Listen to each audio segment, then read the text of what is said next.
Hello, Namaste, Sat Shri Akal, Salam Alaikum. This side Assistant Professor Meenakshi Dwivedi and you are watching Scholars Mantra. UGC का net result out हो चुका है। जिनका भी exam clear हो गया है उनको कॉन्ग्रेचुलेशंस। जिनका 1-2 नंबर से रह गया है, क्लियर नहीं हो पाया है, उनको भी कॉन्ग्रेचुलेशंस, क्योंकि आपके पास दोबारा मौका है एग्जाम की तैयारी करने का और पिछली बार से बेटर परफॉर्म करने का। ये साल शुरू हुआ है, चलिए इस साल एक रेजोल्यूशन लेते हैं कि इस साल जिस भी एग्जाम की हम तैयारी कर रहे हैं वो इस बार जरूर क्लियर करेंगे। आप एक चीज याद रखिएगा कि ओनली थ्योरेटिकल नॉलेज ही काफी नहीं है, you have to focus on skills भी उतनी ही जरूरी है। सो नेट एग्जाम फिर आएगा, फिर तैयारी करेंगे, फिर क्लियर करेंगे।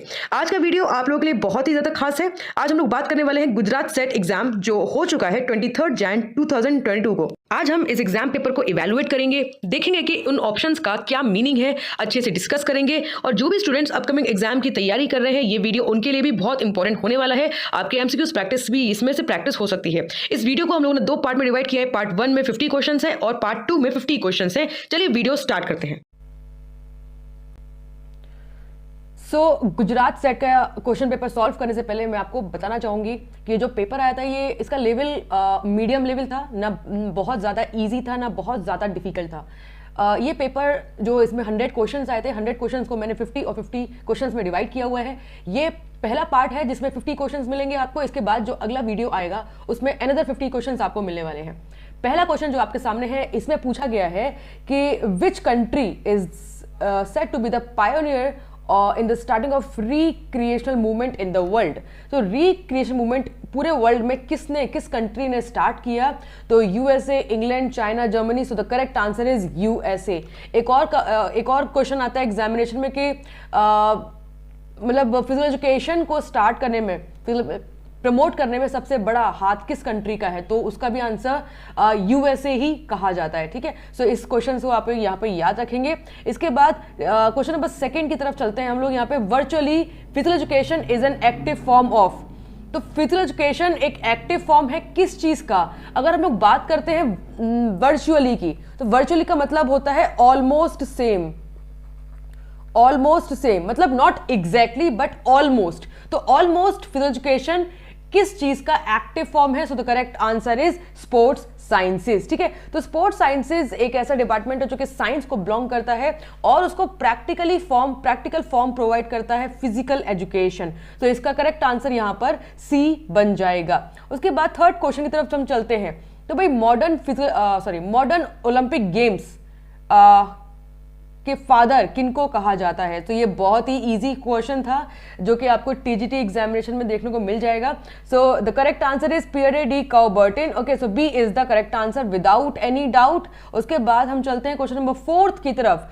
सो according to Aristotle play in its basic nature is. Okay, now ये बड़ा कंफ्यूजिंग क्वेश्चन है क्योंकि कुछ बुक्स में प्ले की थ्योरीज में कैथार्टिक जो वर्ड है वो रिलेट किया गया है सिगमंड फ्रूड के साथ और कुछ बुक्स में इसको एरिस्टोटल के साथ रिलेट किया गया है। सो बट आपको कंफ्यूज नहीं होना है। अगर कहीं पर भी एरिस्टोटल आएगा तो आपको एरिस्टोटल ऑप्शन में क्लिक करना है, अगर सिगमंड फ्रूड आएगा तो सिगमंड फ्रूड में क्लिक कर दीजिएगा। ठीक है, तो यहां पर आपको कंफ्यूज नहीं होना, लेकिन हाँ दोनों के नाम आपको बुक में देखने को मिलेंगे। बट यहां पर सिगमंड फ्रूड का नाम नहीं दिया है, एरिस्टोटल का नाम दिया है। और आपको पता है जो कैथार्टिक वर्ड है वो एरिस्टोटल के साथ रिलेट करता है, सो इसलिए इसका करेक्ट आंसर यहां पर ए हो जाता है। What is the meaning of cathartic word? तो एरिस्टोटल ने यह कहा है कि खेलने से हमारी बॉडी के अंदर मेडिकल इफेक्ट होता है, तो उसको कैथार्टिक वर्ड के साथ रिलेट किया गया है। क्वेश्चन नंबर 4 के बाद चलते हैं आगे और यहां पर क्वेश्चन नंबर 5 दिया हुआ है। Resolution of national sports policy was laid in both houses of Indian Parliament on। ठीक है, तो ये बेसिक सा एक क्वेश्चन है जिसमें नेशनल स्पोर्ट्स पॉलिसी के बारे में पूछा हुआ है। इसका करेक्ट आंसर है 21 अगस्त 1984। ओके, ये कॉमन क्वेश्चन नहीं है, कई बार आपको इस टाइप के क्वेश्चंस देखने को मिलेंगे, बट हो सकता है कि ये क्वेश्चन आपको पता हो बिकॉज इन क्वेश्चंस के लिए आपका general knowledge, general awareness strong होना बहुत जरूरी है। नेक्स्ट क्वेश्चन आता है आपका कि एबनर डबल डे इन्होंने किस गेम को डेवलप किया? ओके, आपको पता है कि अगर बास्केटबॉल की बात की जाएगी तो basketball was developed by James Naismith. James Naismith ने डेवलप किया था इन द ईयर 1891। अगर हम लोग बात करें वॉलीबॉल की तो वॉलीबॉल को डेवलप किया था विलियम जी मॉर्गन, है ना। तो ये हम लोगों ने बीपीई बीपीएड में पढ़ा हुआ है। और अगर ईयर की बात करेंगे तो 1895 में डेवलप किया गया है। अगर हम बात करेंगे नेटबॉल की, तो नेटबॉल और बास्केटबॉल दोनों को ही जेम्स स्मिथ ने इसको इंट्रोड्यूस किया था। अगर बेसबॉल की बात की जाएगी तो baseball was developed by Abner Doubleday in the 20th century. Okay, तो 20th सेंचुरी को डेवलप किया गया था। तो करेक्ट आंसर होगा यहाँ पर डी। ओके, तो ये आपको यहाँ पर याद रखना है ना। उसके बाद बात करेंगे हम लोग 7th क्वेश्चन की। तो according to the German concept of physical education mother of all games and sports, तो भाई जर्मनी के अकॉर्डिंग, तो जो जर्मन कॉन्सेप्ट है उसके अकॉर्डिंग पूरे के पूरे जो फिजिकल एजुकेशन में जितने भी स्पोर्ट्स होते हैं सबका मेन स्पोर्ट है, तो मेन स्पोर्ट को मदर ऑफ ऑल स्पोर्ट्स कहा जाता है। So the correct answer is Germany. Germany में जितने भी आप एक्शंस परफॉर्म करते हैं, जंपिंग, रनिंग, थ्रोइंग, है ना, तो ये सारे एक्शंस जिम्नास्टिक्स के थ्रू किए जाते हैं।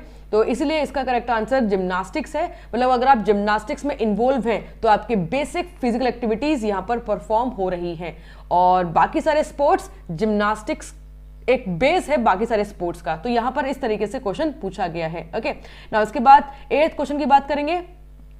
Which of the following concept reflects the true nature of modern physical education? अब ये थोड़ा सा कंफ्यूजिंग क्वेश्चन यहाँ पर हो सकता है, क्योंकि यहाँ पर स्टूडेंट दो ऑप्शंस में कंफ्यूज हो जाएंगे। किस तरीके से? Physical training, science of movement, movement of education, athleticism. ठीक है, देखिए एथलेटिसिज्म तो शायद इसका आंसर नहीं होगा, because physical education is not only athletics, ये बहुत सारे स्पोर्ट्स को बिलोंग करता है, बहुत सारे गेम्स को बिलोंग करता है। तो इसलिए डी तो इसका इकलौता आंसर नहीं होगा। ओके, नाउ अगर बात की जाएगी मूवमेंट ऑफ एजुकेशन की, तो ये इसका आंसर हो सकता है, बिकॉज जो फिजिकल एजुकेशन है ये मूवमेंट की ही तो एजुकेशन है, तो आप यहां पर इसको कह सकते हैं। साइंस ऑफ मूवमेंट बिल्कुल सही है, ये भी रिलेट करता है, बिकॉज फिजिकल एजुकेशन में हम लोग मूवमेंट की साइंस ही तो पढ़ते हैं। बट इसका करेक्ट आंसर जो आंसर की में दिया हुआ है वो ए दिया हुआ है, फिजिकल ट्रेनिंग। सो जो मॉडर्न कॉन्सेप्ट है उसका सही मतलब फिजिकल ट्रेनिंग के साथ रिलेट करता है। ठीक है, तो ये इन्होंने आंसर करेक्ट किया हुआ है, आप इसको याद रखिएगा। ओके, सो 8th का ए करेक्ट आंसर यहां पर हो जाएगा। 9th क्वेश्चन की अगर बात कर रहे हैं, फिलोसफी डील्स विद, देखिए बड़ा इजी, बड़ा आसान सा सवाल है। फिलोसफी की अगर डेफिनेशन की बात की जाएगी तो what is the meaning of philosophy? तो फिलोसफी का मतलब होता है लव ऑफ विजडम, तो इसको लव ऑफ विजडम भी कह सकते हैं और इसको टोन ऑफ विजडम भी कह सकते हैं। तो इसलिए इसका करेक्ट आंसर यहां पर ए हो जाता है। तो अभी हमारे 9 क्वेश्चंस कंप्लीट हो चुके हैं और आपको एक आइडिया हो गया होगा, जिन्होंने भी जी सेट दिया है उनको तो आइडिया है ही, उनको तो क्वेश्चन के बारे में पता चल चुका है, और जो सेट एग्जाम्स की तैयारी कर रहे हैं तो वो भी जान सकते हैं। अभी जम्मू एंड कश्मीर में सेट एग्जामिनेशंस होने वाला है, झारखंड में सेट एग्जाम होने वाला है, तो आप लोग अंदाजा लगा सकते हैं कि किस तरीके से आपका क्वेश्चंस बनने वाले हैं। ओके, चले इसके बाद हम बात करते हैं 10th क्वेश्चन की। The expression of healthy sports here refers to, देखिए हेल्दी स्पोर्ट्स का कॉन्सेप्ट किस वर्ड के साथ रिलेट करता है? तो यहां पर एडवेंचरस स्पोर्ट्स। अच्छा, एडवेंचरस स्पोर्ट्स तो डेंजरस स्पोर्ट्स होते हैं, इसलिए ए इसका आंसर नहीं हो सकता। इंडोर एक्टिव स्पोर्ट्स, ठीक है, नाउ इंडोर एक्टिव स्पोर्ट्स भी हेल्थ के साथ रिलेट नहीं हो रहे हैं। अगर हेल्थ प्रमोटिंग स्पोर्ट्स की बात करें तो ये हो सकता है इसका correct answer, but vigour sport, तो यहां पर करेक्ट आंसर सी को दिया हुआ है, vigour sports. Now vigour sports का मतलब अगर आप गूगल पे सर्च करेंगे, क्योंकि ये अनकॉमन क्वेश्चन है, इजिली किसी को पता नहीं हो सकता है, तो विगर स्पोर्ट्स की बात अगर आप गूगल पे सर्च करेंगे तो आपको मिलेगा कि जो हेल्दी स्पोर्ट्स होते हैं, जो हेल्थ को प्रमोट करते हैं, हेल्थ बेनिफिट्स के लिए किए जाते हैं, तो उनको विगर स्पोर्ट्स कहा जाता है। तो इसलिए इसका जो करेक्ट आंसर है वो सी यहां पर हो जाएगा। ओके, तो 10th का करेक्ट आंसर यहां पर सी है। इसके बाद हम लोग 11th क्वेश्चन की बात कर रहे हैं। रिहैबिलिटेशन अगर स्पोर्ट्स इंजरीज का करना है आपको, तो कौन सा मेथड आप यहां पर चूज करेंगे? तो देखिए हाइड्रोथेरेपी, क्रायोथेरेपी, ये बेसिकली फिजियोथेरेपी की बात की जाएगी, फिजियोथेरेपी। तो अगर ये फिजियोथेरेपी है तो भाई करेक्टिव एक्सरसाइजेज, रिहैबिलिटेशन में बेसिकली एक्सरसाइजेज की जाती हैं। और what is the meaning of rehabilitation? तो उसका मतलब है कि जब एक एथलीट, जो इंजर्ड एथलीट है, वो अपनी ओरिजिनल फॉर्म में वापस आ जाता है, अपनी एक्टिव फॉर्म में वापस आ जाता है with the help of the exercises, तो उसको रिहैबिलिटेशन प्रोसेस कहते हैं। ठीक है, सो 11 का करेक्ट आंसर यहां पर ए होगा। इसके बाद नेक्स्ट क्वेश्चन आता है आपका 12th, तो which arteries carry supply of the blood towards the heart. अब वैसे तो ये क्वेश्चन थोड़ा सा इनकम्प्लीट है, क्योंकि ब्लड हार्ट में वापस है, लेकिन कहां से आ रहा है, ये यहां पर क्वेश्चन इनकम्प्लीट है, क्योंकि यहां पर कंफ्यूजन क्रिएट हो सकती है। ठीक है, देखिए रेडियल आर्टरी इसका आंसर नहीं होगा, because radial artery is for kidneys. या ठीक है, तो दीज आर्टरीज फॉर किडनीज। अगर हम बात करेंगे कोरोनरी आर्टरी, तो ये आर्टरी हार्ट को ब्लड पहुंचाती है। अगर बात करेंगे कैरोटिड आर्टरी, तो ये आर्टरी आपके नेक और आपके क्रेनियल एरिया को ब्लड पहुंचाती, इसलिए इसका आंसर ए भी नहीं होगा, इसका आंसर डी भी नहीं होगा। रेडियल आर्टरी एक्चुअली रेडियस, ये सॉरी किडनी के लिए ना renal artery, sorry renal artery, renal artery मुझे थोड़ा सा गड़बड़ लग रहा था। क्या renal artery is for kidneys, है ना। और जो आपके अपर आर्म में है ना, रेडियस अल्ना, राइट, तो रेडियस अल्ना कहां पे हो गया आपका, अपर आर्म में हो गया। तो जो आर्म्स में आर्टरी आपकी ब्लड पहुंचाते हैं उसको रेडियल आर्टरी कहते हैं। ठीक है, तो इसलिए डी भी नहीं होगा, ए भी नहीं होगा, बी और सी यहां पर कंफ्यूजन में आप गलती कर सकते हैं, क्योंकि क्वेश्चन इनकम्प्लीट दिया हुआ है। ओके, बट इसका करेक्ट आंसर यहां पर सी दिया हुआ है। दैट मीन्स जो ब्लड हार्ट तक वापस लेकर आता है ना, कहां से लेकर आ रहा है, लंग्स में से लेकर आ रहा है। ठीक है, तो वो शायद अगर कंप्लीट देते तो और क्लियर इसका आंसर होता। चलिए, इसका करेक्ट आंसर यहां पे सी होता है। That means pulmonary artery is that artery which carries the D okay, देखिए यहां पर which artery carries the supply of the blood towards the heart, right? देखिए अगर हम लोग बात करें 12th की, तो इसका करेक्ट आंसर यहां पर सी दिया हुआ है आंसर की में, है ना, बट इसका आंसर सी पॉसिबल ही नहीं है। इसका आंसर सी पॉसिबल ही नहीं है, क्योंकि supplies of the blood towards the heart, है ना, टुवर्ड्स द हार्ट। तो टुवर्ड्स द हार्ट कौन आएगा, तो यहाँ पे पल्मोनरी वीन इसका करेक्ट आंसर होना चाहिए, बट यहाँ पर ऑप्शन में ही नहीं है ना, क्योंकि pulmonary artery carries the deoxygenated blood from the heart, है ना, तो इसलिए सी इसका आंसर दे, लेकिन इसका सी आंसर नहीं होगा। इसका करेक्ट आंसर फिर बी होना चाहिए। Why B, because that artery, जो कोरोनरी आर्टरी है, वो हार्ट को ब्लड पहुंचाती है, डिलीवर करती है। सो इसका करेक्ट आंसर बी होना चाहिए। सी इसका गलत आंसर दिया हुआ है। तो कई बार ऐसी चीजें हो जाती हैं, यूजीसी में भी कई बार गड़बड़ आपको देखने को मिलती है। चलो कोई बात नहीं। तो 12th का आपको पता है कि करेक्ट आंसर क्या है, so B should be the correct answer, but answer key के अकॉर्डिंग सी यहां पर दिया हुआ है। ठीक है, चलिए आगे चलते हैं। Next question number 13। तो काफी आसान सा सवाल है यहां पर कि भाई बेसिकली आपके कितनी मेजर सलाइवरी ग्लैंड्स होती हैं। तो यहाँ पे हाउ मेनी पूछा हुआ है, टोटल पूछा हुआ है। सो यहाँ पर 3 पेयर्स होते हैं, 3 पेयर्स, रिमेंबर दैट 3 पेयर्स कौन कौन से, parotid glands, sublingual glands and सब मैंडिबुलर ग्लैंड। तो बेसिकली तीन यहाँ पर जो पेयर में सलाइवरी ग्लैंड्स होती हैं, जिनको अगर टोटल नंबर की बात की जाएगी तो यहाँ पर 6 आएगा, क्योंकि 3 पेयर्स है तो 6 हो जाएंगे, तो इसलिए करेक्ट आंसर यहां पर 6 दिया हुआ है। ठीक है, तो ये चीज भी आपको याद करनी है। अगर पेयर में पूछा जाता तो यहां पे करेक्ट आंसर 3 होता। ओके, चलिए क्वेश्चन नंबर 14 की बात करेंगे।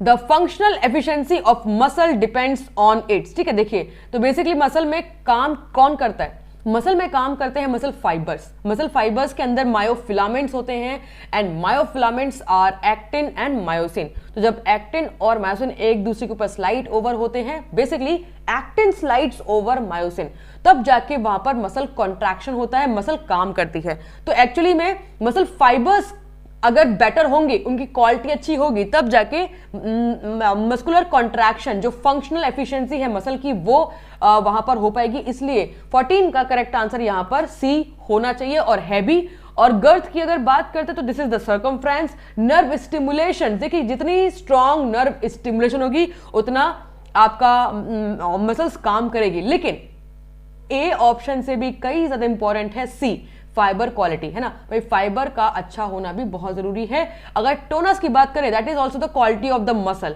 दैट मीन्स जो आपकी मसल है उसकी क्वालिटी कितनी अच्छी है ना। तो इसके अकॉर्डिंग करेक्ट आंसर यहां पर सी ही होना चाहिए, और सी ही है।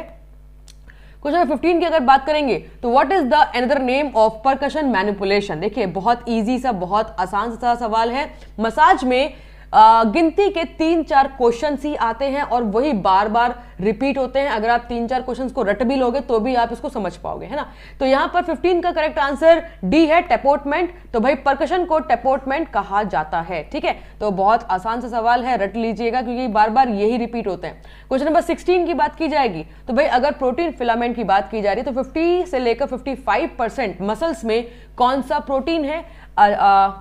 इस टाइप के क्वेश्चंस कई बार नहीं अवेलेबल होते हैं बुक्स में, तो स्टूडेंट्स कंफ्यूज रहते हैं कि भाई क्या है इसका आंसर। बट इसका आंसर जो आंसर की में दिया हुआ है वो मायोसिन दिया हुआ है। तो 50 से 55% मायोसिन है और बाकी यहाँ पर एक्टिन हम अंदाजा लगा सकते हैं, ठीक है। चलिए इसके बाद आगे चलते हैं हम लोग क्वेश्चन नंबर 17 की। So what is the structural and functional unit of the kidney. तो बहुत आसान सा सवाल है कि भाई किडनी में ऐसी कौन सी यूनिट है जो कि फंक्शनल, जो फंक्शन करती है। तो किडनी में नेफ्रॉन है जहां से फिल्टर होता है ना। फिल्ट्रेशन प्रोसेस कहां होता है, नेफ्रॉन में होता है। So the correct answer is B, nephron. Nephron के बाद आ जाइए 18th क्वेश्चन की तरफ। Now this is also very very easy और वेरी इंपॉर्टेंट क्वेश्चन, क्योंकि मसल्स का क्वेश्चन अगर आएगा तो स्केलेटल मसल का क्वेश्चन 100% आएगा, है ना। कॉन्ट्रैक्शन का क्वेश्चन 100% आएगा, तो इस तरीके से आपको याद रखना है। नाउ यहां पे पूछा हुआ है कि लिंक के बारे में पूछा हुआ है जो कि बोन और is a link to the bone of the bundles of the collagen fibers known as, ठीक है। देखिए यहां पर इसका करेक्ट आंसर स्केलेटल मसल दिया हुआ है और यहां पे जैसे कि आप देख सकते हैं this is the tendon, this is the tendon, this is the bone and this is the muscle, ठीक है। तो बोन के साथ जो टेंडन है, बोन के साथ जो टेंडन है वो कनेक्ट करके रखा हुआ है किसको, स्केलेटल मसल्स को। तो स्केलेटल मसल्स को स्केलेटल मसल्स इसीलिए कहा जाता है because these muscles are attached with the bone, these muscles are attached with the skeletal, मतलब skeletal function of the body, है ना। तो इसीलिए यहां पर इसका करेक्ट आंसर ए दिया हुआ है बिकॉज जो टेंडन है जो कि कोलेजन फाइबर, जो सबसे स्ट्रॉन्ग फाइबर है, स्ट्रॉन्गेस्ट फाइबर, है ना। तो जो स्ट्रॉन्गेस्ट फाइबर है it is made up of protein, okay, collagen fibres. तो इससे मिलके बनता है और किसको अटैच कर रहा है, स्केलेटल मसल्स को, इसलिए करेक्ट आंसर यहां पर 18 का ए हो जाता है। ओके, इसके बाद हम लोग बात करेंगे 18 क्वेश्चन के बाद 19 क्वेश्चन की। So which organ of the alimentary canal is known as graveyard of red blood cells. अब ये रटने वाली बात नहीं है, क्योंकि अगर रटा होगा तो इसने तो आप लोगों ने पक्का इसका आंसर स्प्लीन लगाया होगा, क्योंकि हमने रटा हुआ है कि spleen is known as the graveyard of the red blood cells और द और द डिफरेंट ब्लड सेल्स, है ना, WBC प्लेटलेट्स। बट एक्चुअली में यहां पर एक चीज को ऐड कर दिया गया है, वो है alimentary canal. Now alimentary canal that means gastro intestinal tract, है ना, गैस्ट्रो इंटेस्टाइनल ट्रैक। नाउ अगर आपने इसको ध्यान से पढ़ा होगा, ध्यान से देखा होगा, now again I am saying, मैं अपने स्टूडेंट्स को भी यही चीज बोलती हूं, ऑब्जर्वेशन इज वेरी इंपॉर्टेंट कि जो क्वेश्चन पूछ रहा है और आप क्या समझ रहे हो। जल्दबाजी में क्वेश्चन नहीं करना है, अच्छे से पढ़ना है, क्योंकि कई बार क्वेश्चन घुमा के पूछा होता है ना। तो यहाँ पर स्ट्रेट फॉरवर्ड क्वेश्चन नहीं पूछा हुआ है, थोड़ा सा यहाँ पे घुमा दिया है क्वेश्चन को, क्योंकि यहाँ पे गैस्ट्रो इंटेस्टाइनल ट्रैक के बारे में पूछा हुआ है। तो spleen is not a gastro intestinal organ. Spleen क्या है, स्प्लीन आपका जो ये जो मतलब स्प्लीन आपका जो लिम्फॉइड ऑर्गन है ना, एंड ये आपके इन्फेक्शियस जो एजेंट है उससे भी फाइट करने के लिए यूज होता है स्प्लीन। तो स्प्लीन इसका आंसर नहीं है, राइट। तो उसके बाद आंसर कौन सा है, देखिए आपको लीवर देखने को मिलेगा। लीवर में भी आरबीसी डिस्ट्रॉय होते हैं, ओके, क्योंकि लीवर में और स्प्लीन में एक टाइप के WBC पाए जाते हैं जिसको कहते हैं मैक्रोफेज, मैक्रोफेज, ठीक है। तो मैक्रोफेज एक टाइप के WBC है जो कि इनएफिशिएंट और जो ओल्ड आरबीसी हो जाते हैं उसको डिस्ट्रॉय करने के काम में आते हैं, ठीक है। अगर यहाँ पे एलिमेंट्री कैनाल नहीं दिया होता तो इसका आंसर पक्का स्प्लीन होता, बट यहाँ पर लीवर है बिकॉज स्प्लीन एंड लीवर दोनों ही ऐसे ऑर्गन है जहां पर जो ब्लड सेल्स है वो डिस्ट्रॉय होते हैं। जब आरबीसी, जो ओल्ड आरबीसी है, इनएफिशिएंट आरबीसी है, वो जब डिस्ट्रॉय होते हैं तो उस प्रोसेस को कहा जाता है फैगोसाइटोसिस। लिखते जाओ ये सारी चीजें, बड़ी इंपॉर्टेंट है, फैगोसाइटोसिस, साइटोसिस, ठीक है। तो ये सब चीजें आपको याद रखनी है। ओके, अब ये आरबीसी की बात की जा रही है, वही चीज डब्ल्यूबीसी की भी है, वही चीज प्लेटलेट्स की भी है। तो जब डब्ल्यूबीसी डिस्ट्रॉय होते हैं तो उसको क्या कहा जाता है, और प्लेटलेट्स डिस्ट्रॉय होते हैं उसको क्या कहा जाता है, आप कमेंट करके मुझे बताएंगे ताकि आपकी नॉलेज से बाकी सारी स्टूडेंट्स को भी हेल्प मिल सके, है ना। चलिए नेक्स्ट क्वेश्चन की बात करेंगे। Question number 20th, is a spontaneous reaction that releases energy, है ना। देखिए दो टाइप की केमिकल रिएक्शंस होती हैं, एक एंडोजेनिक एंड एक एक्सोजेनिक, है ना। तो जो एंडोजेनिक होता है इसका मतलब ये होता है कि that reaction is absorbing heat को एब्जॉर्ब कर रही है, और जो एक्सोजेनिक होता है या फिर एक्सर्गोनिक यहाँ पे लिखा हुआ है, वो हीट को रिलीज कर रही है, ठीक है। तो एक्सोगोनिक यहां पर करेक्ट आंसर होगा। देखिए यहां पर अगर मैं आपको एग्जाम्पल के तौर पे दूं तो एक तरफ आइस है और एक तरफ है आपका आइस एंड फायर, ठीक है। तो जो फायर है वो हीट लिबरेट करेगी, राइट, वो हीट लिबरेट करेगी। तो जो हीट लिबरेट करेगी उस केमिकल रिएक्शन को हम एक्सर्गोनिक कहेंगे। और आइस क्या करेगी, आइस हीट को एब्जॉर्ब करेगी, एनवायरमेंट से हीट को एब्जॉर्ब करेगी। तो इस टाइप की केमिकल रिएक्शंस को हम लोग यहां पर एंडोजेनिक बोलेंगे, ठीक है। इसलिए करेक्ट आंसर इसका ए यहां पर होगा। ओके, 20th के बाद हम बात कर रहे हैं 21st की। देखिए अगेन आई एम सेइंग कि जब भी आप किसी क्वेश्चन पेपर को सॉल्व करते हैं तो केवल आपको क्वेश्चन के आंसर को रटना नहीं है, यह भी जानना है कि क्यों इसका सही आंसर दिया है, what is the reason behind that the true and correct answer. Now 21st की अगर बात की जाएगी, awareness of the body position, very easy, जिसको कहा जाता है काइनेस्थेटिक सेंस, जिसको हम सिक्स्थ सेंस भी कहते हैं, सिक्स्थ सेंस भी इसको कहा जाता है, ठीक है। तो भाई आपको अपनी बॉडी की पोजीशन, आपको अपनी बॉडी की लैंग्वेज, आपको आपकी बॉडी के एक्शंस के बारे में पता चलता है। अगर अंधेरा भी हो तो भी आपको पता चलता है, अगर आपकी आंखें बंद हो जाएं तो भी आपको पता चलता है, तो उसको काइनेस्थेटिक सेंस कहा जाता है। ओके, चलिए नाउ एस्थेटिक सेंस का मतलब क्या होता है। एस्थेटिक सेंस का मतलब यह है कि आपको ब्यूटीनेस, आपको नेचर के वैल्यूज के बारे में नॉलेज है, उसको बोलते हैं एस्थेटिक सेंस। काइनेस्थेटिक नॉलेज मतलब जो चीजें हैं उसकी नॉलेज है आपको। बट यहां पर क्वेश्चन ए पूछा हुआ था, इसलिए इसका करेक्ट आंसर ए के साथ जाएगा। Question number 22, the time taken for the movement to occur from its initial to the termination, ठीक है। ये बड़ा कंफ्यूजिंग क्वेश्चन रहता है क्योंकि मेजॉरिटी ऑफ द स्टूडेंट्स ने इसका आंसर ए लगाया होगा, बट ए ऑफ कोर्स इसका आंसर नहीं है, बिकॉज रिएक्शन टाइम का अगर डेफिनेशन आएगी एग्जाम में तो किस टाइप से आएगी, रिएक्शन टाइम में आएगा कि stimulus, that means the time duration between stimulus and the reaction, उसको बोलते हैं रिएक्शन टाइम, जो कि ए यहां पर आंसर नहीं होगा क्योंकि इस तरीके से कुछ भी पूछा नहीं हुआ है, ठीक है। यहां पे पूछा हुआ है कि जो मूवमेंट है वो शुरू और अंत होने के बीच के टाइम को क्या कहा जाता है, इसलिए इसका करेक्ट आंसर यहां पर सी होगा, मूवमेंट टाइम। ओके, चलिए इसके बाद नेक्स्ट क्वेश्चन आता है आपका 23rd। Now in the technical term muscle pull is also known as, देखिए जो स्ट्रेन है, स्ट्रेन दो में होता है, स्ट्रेन टेंडन में भी होता है और स्ट्रेन मसल्स में भी होता है, ठीक है। तो इसलिए इसका करेक्ट आंसर बी है।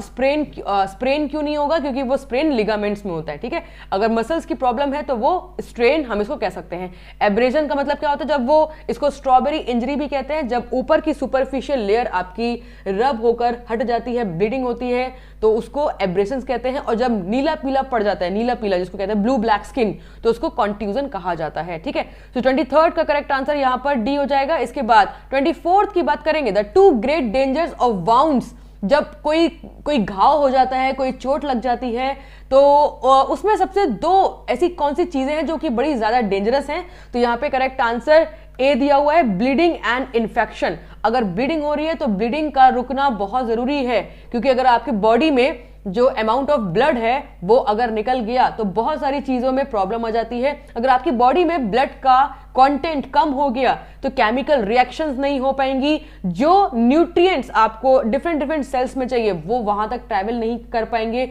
आपको ऑक्सीजन नहीं मिल पाएगी। तो बहुत सारी चीजें होती हैं, ब्लीडिंग इन्फेक्शन को रोकना बहुत जरूरी है एट द सेम टाइम। सो ए यहां पर सही आंसर होगा।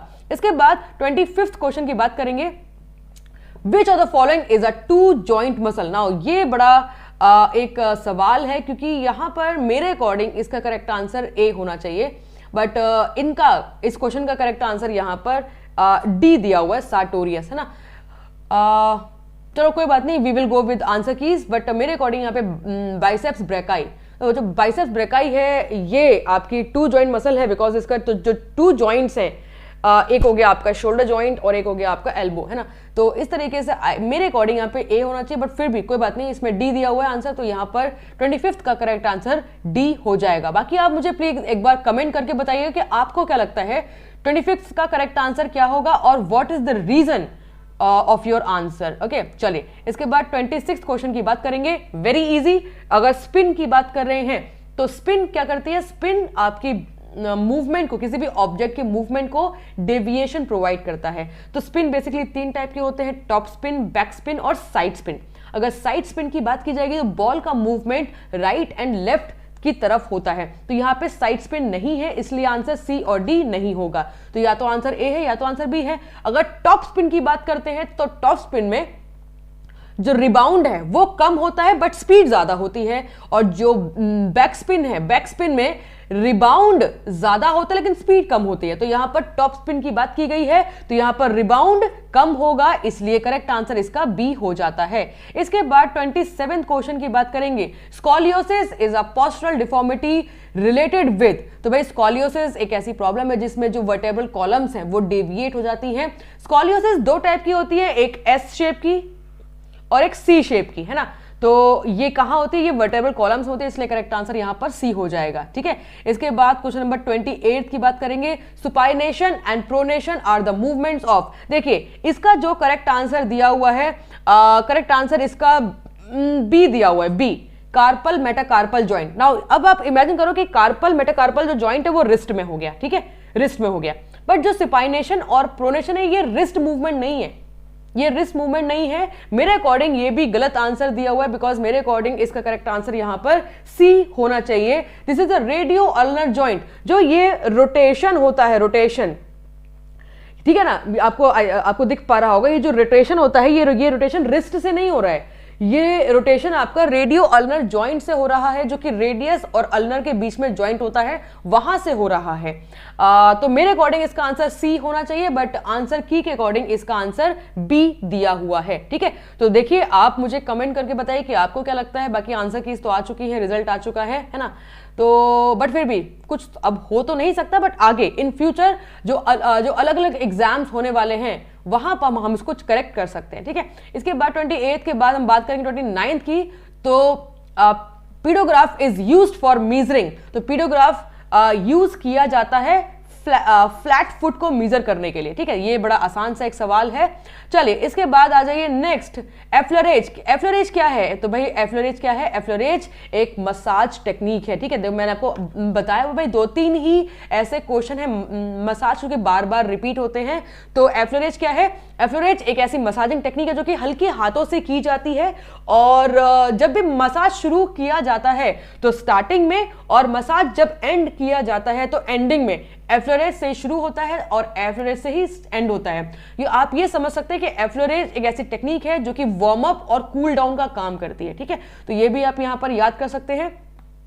उसके बाद क्वेश्चन नंबर 31, तो psychological means of training are, तो देखो यहां पर ऑटोजेनिक नाम सुना होगा आपने, autogenic is a mental training, right. तो ए तो इसका आंसर पक्का पक्का होगा। बी साइकोट्रोनिक, देखो भाई अगर आपको ना भी पता हो, क्योंकि मुझे भी नहीं पता है ना, अगर मैं आपको जस्ट एक एग्जांपल दूं कि एज अ स्टूडेंट के भाई मुझे भी नहीं पता, तो मैं किस तरीके से आइडिया लगा सकती हूं, why, because psycho relates with the psychology. Psycho training लिखा हुआ है तो ये भी साइकोलॉजी से रिलेट करेगी, और ऑटोजेनिक का तो कॉमन नेम है, हमने पढ़ा हुआ है, तो इसलिए ए और बी दोनों ही इसके सही जवाब होंगे। तो C is the correct answer.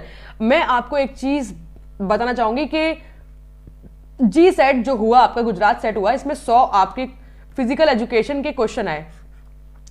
तो 100 में से मैं आपको ये बता सकती हूँ कि भाई 10 क्वेश्चन ऐसे हैं, 10 क्वेश्चन ऐसे हैं जो आप ये कह सकते हो कि भाई मुझे नहीं पता, मुझे आइडिया ही नहीं है 10 क्वेश्चंस, लेकिन 90 क्वेश्चंस ऐसे हैं जो आपके सिलेबस से रिलेट करते हैं, जो आपको पता होने चाहिए। और आप ये देखिए कि आपका जी सेट निकलना कितना जरूरी है, क्योंकि ये आसान है। ठीक है, जब आप जी सेट क्लियर करोगे, जब आप Jammu Kashmir set exam clear करोगे, जब आप महाराष्ट्र सेट एग्जाम क्लियर करोगे, तब आपके अंदर कॉन्फिडेंस अलग से आएगा। तो this is all about preparation, this is all about the correct and accurate preparation, कि आप कितनी अच्छी प्रिपरेशन कर रहे हो। डिफिकल्ट नहीं है, आपके सामने की बात है, जितना आप प्रैक्टिस करोगे उतना अच्छा आपका कॉन्सेप्ट क्लियर होता जाएगा। ठीक है, चलिए, तो 31 का करेक्ट आंसर यहां पर सी हो जाता है। इसके बाद 32 की बात की जाएगी। ये देखिए, बड़ा आसान तो हम कह नहीं सकते, ये कंफ्यूजिंग है। This is a confusing question, और मैं आपको अगर रियलिटी बताऊं तो ये शायद मेरा भी सही नहीं होता। ये अगर मैं आंसर देती तो शायद मेरा भी इसका आंसर सही नहीं होता, बिकॉज इसमें थोड़ा सा गड़बड़ मुझे तो, मतलब क्या बताऊं, मैं इस क्वेश्चन को ना मतलब एक्सेप्ट नहीं कर पाई कि क्या पूछा हुआ है और किस तरीके से पूछा हुआ है ना। तो ये मुझे क्लियर नहीं है ये क्वेश्चन। तो बस यहाँ पे सिंपल ये पूछा हुआ है कि भाई अगर आपको इमोशनल मैच्योर होना है तो इमोशनल मैच्योरिटी के लिए आपको इमोशनल स्किल्स डेवलप करना बहुत जरूरी है। उसके लिए यहाँ पे करेक्ट आंसर दिया हुआ है कंट्रोलिंग इम्पल्सिस और डिलेइंग ग्रेटिफिकेशन। अगर डिलेइंग ग्रेटिफिकेशन की बात करते हैं तो उसका मतलब ये है कि जो चीज आपको अच्छी लगती है उसको डिले करना। ये मुझे थोड़ा कम समझ में है, क्योंकि जो चीज आपको अच्छी लगती है उसको अगर आप डिले करोगे, उसको अगर आप नहीं यूज करोगे, नहीं इस्तेमाल करोगे, तो इससे आप इमोशनल मैच्योर हो रहे हो। ये थोड़ा मुझे कम समझ में है, बट इसका जो करेक्ट आंसर है 2 और 4, तो 2 और 4 दिया हुआ है सी में, तो C is the correct answer for 32। बाकी आप देखिए कि सेकेंड और फोर्थ किस तरीके से रिलेट करेगा इमोशनल मैच्योरिटी को। ओके, चले इसके बाद चलते हैं हम आगे। तो नेक्स्ट क्वेश्चन आता है आपको 33 के लिए। तो theory of insightful learning is also known as, तो it is known as the Gestalt theory. ये बड़ा आसान से एक सवाल है, इसको गेस्टाल्ट थ्योरी के साथ आप कैसे रिलेट करोगे, क्योंकि insight learning developed by the Wolfgang Kohler, ठीक है, और वोल्फगैंग कोहलर ने ही गेस्टाल्ट थ्योरी भी दी है, थ्योरी ऑफ परसेप्शन भी हम इसको कह सकते हैं। तो 33 का जो करेक्ट आंसर है वो बी है, राइट। दैट मीन्स जब भी हम कोई एक्टिविटी करते हैं तो उसमें हमारा इंटेलेक्चुअल इंटेलिजेंस जो है ना, जो वो हम ऑन स्पॉट जो इंटेलेक्चुअल डिसीजन लेते हैं उसी से हम चीजें सीखते हैं। तो इस तरीके से वोल्फगैंग कोहलर ने बताया था। तो 33 का करेक्ट आंसर यहां पर बी हो जाता है। इसके बाद 34 क्वेश्चन की बात कर रहे हैं। ये भी देखो मेरे अकॉर्डिंग जी सेट में मुझे 4-5 क्वेश्चंस ऐसे जो गलत लगे, जो कि मतलब उसका आंसर कुछ और है। जैसे कि ये भी आपके सामने क्वेश्चन है 34 का, जो NACH जो एब्रीवेशन है इसका सही मतलब क्या है। तो इसका सही मतलब अगर आप गूगल पे भी आपको आराम से मिल जाएगा। इसका सही मतलब है नीड फॉर एक्शन, और इसका जो आंसर की में आंसर दिया हुआ है वो है बी, ड्राइव टू अचीव। तो भाई इसका तो अंदाजा ही इससे लग रहा है नीड फॉर एक्शन, है ना। सो 34 का करेक्ट आंसर यहां पर डी होना चाहिए, बट डी नहीं है, बी सही आंसर। लेकिन आपको आंसर की के साथ नहीं जाना है, जिसमें आप कंफर्म हो तो उसको याद कर लो, क्योंकि अगले एग्जाम में आपको काम में आएगा। 34 का करेक्ट आंसर यहां पर डी है, बी मत याद करो, डी ही याद करना, ठीक है। चलिए इसके बाद आ जाइए next question number 35। Find out the which is not a law of learning. तो कौन सा लॉ ऑफ लर्निंग नहीं है? लॉ ऑफ इफेक्ट होता है, लॉ ऑफ एक्सरसाइज होता है, लॉ ऑफ रेडीनेस होता है, लॉ ऑफ रिएक्शन नहीं होता है, इसलिए बी नहीं होगा। तो जो बी है वो न्यूटन्स लॉ है, वो अलग है, ये लर्निंग के लॉज अलग होते हैं। 36 क्वेश्चन की अगर बात करेंगे तो psychological preparation in sports means, है ना। तो भाई देखो, साइकोलॉजी की अगर डेफिनेशन की बात करोगे तो what is the definition of psychology? Psychology is the study of the human behaviour, simple है। और यहां पर study of the behaviour of a sports person को आप साइकोलॉजिकल प्रिपरेशन के साथ रिलेट कर सकते हो। इसलिए 36 का देखो लॉजिक कैसे यूज कर पा रहे हो, है ना। 36 का करेक्ट आंसर यहां पर डी हो जाएगा। डी के बाद आ जाइए 37 क्वेश्चन की तरफ, कॉग्निटिव प्रोसेस। अब कॉग्निशन का मतलब क्या होता है कि आप इंटेलेक्चुअल बिहेव कर रहे हो, इंटेलेक्चुअल डिसीजन ले रहे हो, इंटेलेक्चुअल एक्शंस ले रहे हो, उसको कॉग्निटिव वैल्यू और कॉग्निटिव एबिलिटी कहते हैं।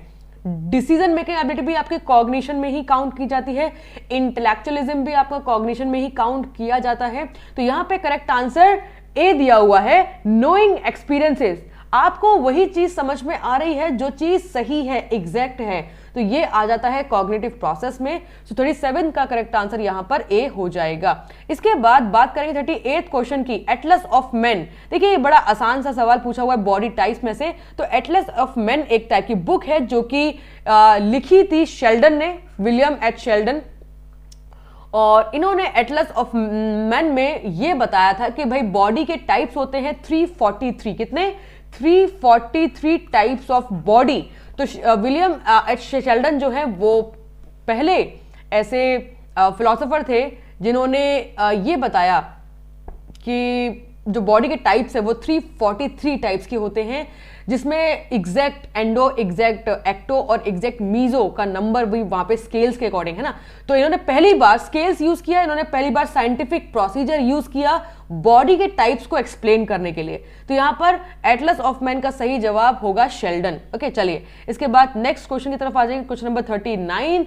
सो ब्रूस टकमैन, पूरा नाम देना चाहिए बट नहीं दिया हुआ है, तो Bruce टकमैन stages of the ground development दिया हुआ है। It's not a ground development, it should be group development.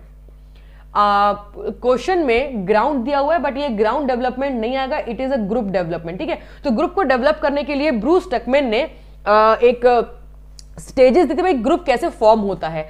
This question comes from psychology and the topic is group dynamics. तो ये क्वेश्चन ग्रुप डायनामिक्स का है। तो ग्रुप डायनामिक्स, ग्रुप को अच्छा बनाने के लिए, ग्रुप को फॉर्म करने के लिए आपको कुछ स्टेजेस की नीड पड़ती है। तो ब्रूस टकमैन ने ये मान लीजिए कि 1965 में 4 ऐसे स्टेप्स बताए थे, forming, storming, norming and performing. और 1977 में इन्होंने एक और स्टेप को ऐड किया जिसको बोलते हैं एडजॉर्निंग, है ना। तो एडजॉर्निंग जो कि सेलिब्रेशन है, एप्रिसिएशन है, वो जो लास्ट स्टेप है वो भी इंपॉर्टेंट है। सो इसका करेक्ट आंसर यहां पर बी हो जाता है।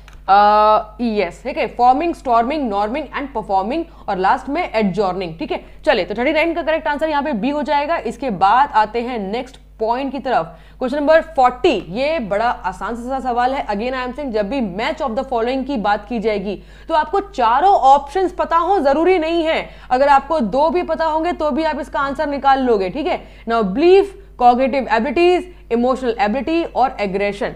देखिए बिहेवियर, एटीट्यूड, परसेप्शन और ऑटो।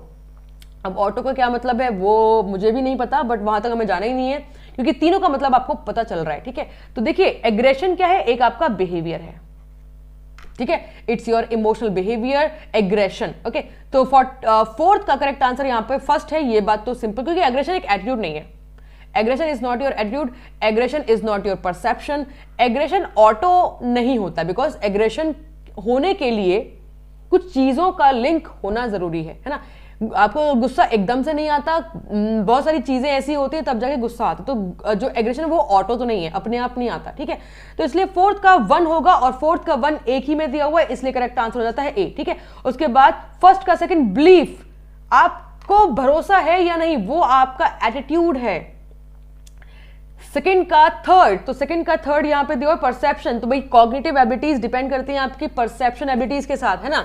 तो भाई आप जितना इंटेलेक्चुअल स्ट्रांग होगे उतना आपका परसेप्शन एबिलिटी स्ट्रांग होगा। सो 40 का करेक्ट आंसर यहां पर ए हो जाता है और मेरे अकॉर्डिंग भी आंसर बिल्कुल सही दिया हुआ है। Now this is the question जिसमें पूछा हुआ है कि कौन सी ऐसी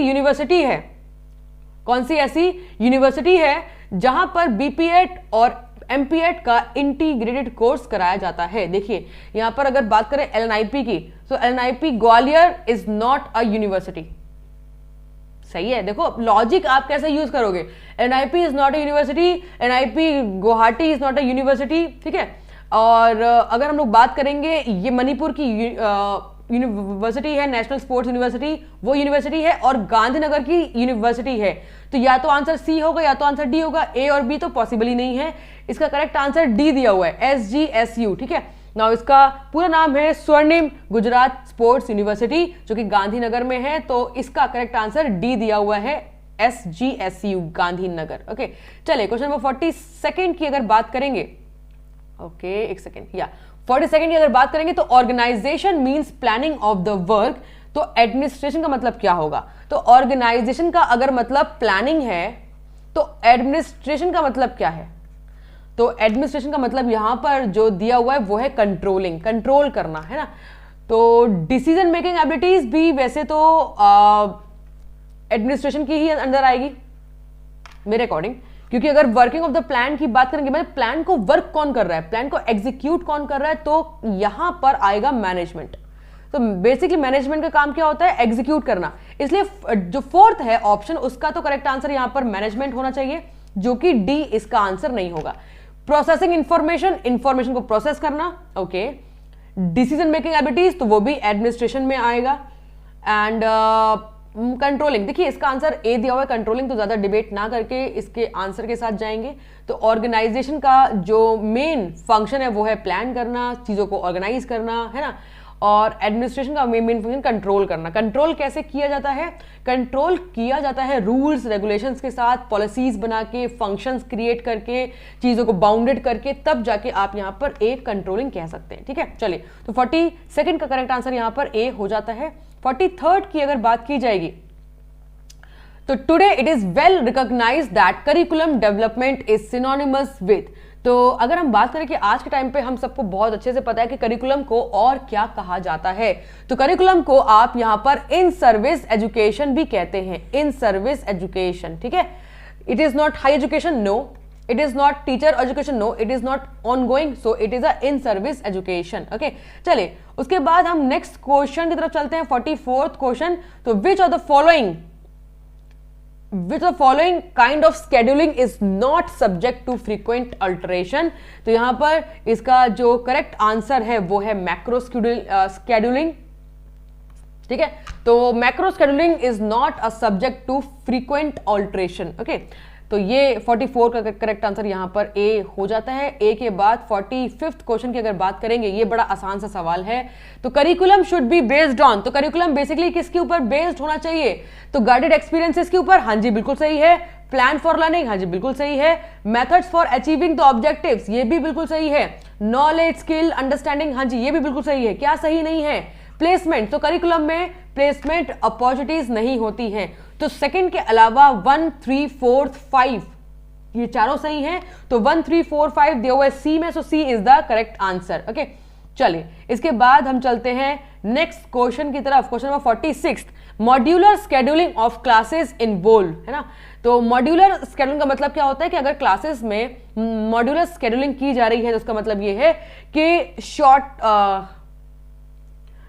ये कुछ पीरियड्स में ड्यूरेशन ज्यादा बढ़ा दो और वीक के अकॉर्डिंग, है ना। मतलब पर वीक्स में ड्यूरेशन ज्यादा है और पीरियड्स कम है, उसको कहा जाता है मॉड्यूलर स्केड्यूलिंग कहा जाता है उस प्रोसेस को। 47th क्वेश्चन की अगर बात करें, तो what does a time table indicates. तो बेसिकली टाइम टेबल का मतलब क्या होता है, location of the classes of teacher at a particular time, बिल्कुल ठीक है भाई। टीचर कब कब कहां पर होगा, तो वो भी टाइम टेबल में ही आता है, ओके।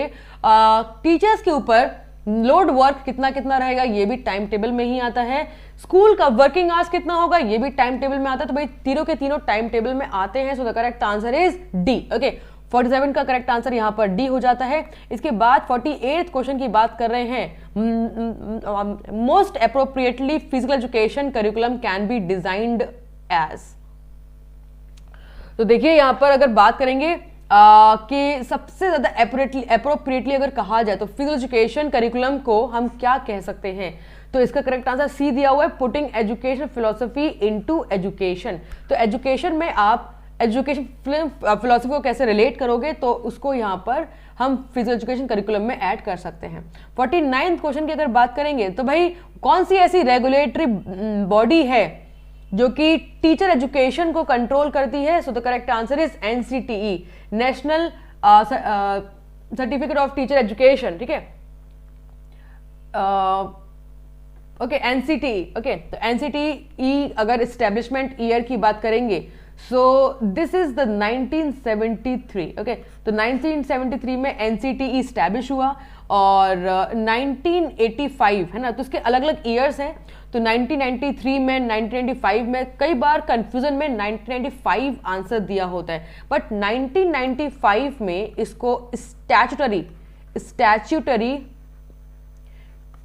बॉडी बनाया गया, बट इसका स्टैब्लिशमेंट ईयर 1973 है। Okay, national council for teacher education, okay, NCT.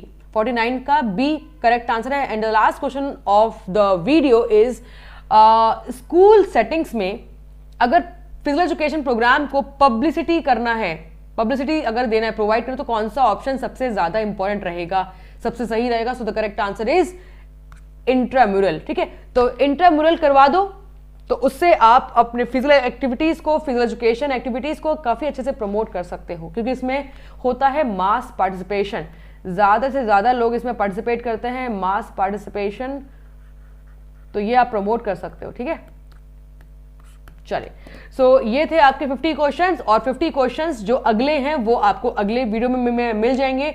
I really hope कि आपको वीडियोस पसंद आया, और जो भी इसमें 50 क्वेश्चंस हम लोगों ने करे हैं उसमें से कुछ क्वेश्चंस में डाउट, जैसे कि मैंने आपको बताया कि आंसर की में कुछ और क्वेश्चंस दिए हैं और मुझे कुछ और क्वेश्चंस लग रहे हैं, तो आप मुझे कमेंट करके बताइए कि आपको कौन से क्वेश्चंस ऐसे हैं जो कि आपको भी डाउटफुल लग रहे हैं, आंसर की के अकॉर्डिंग आप रिलेट नहीं कर रहे हैं उन क्वेश्चंस को। ठीक है, बाकी अगले वीडियो के लिए वेट ज्यादा नहीं करना पड़ेगा, जल्दी से वो वीडियो अपलोड हो जाएगा। Thank you so much and stay learning, keep watching and keep smiling.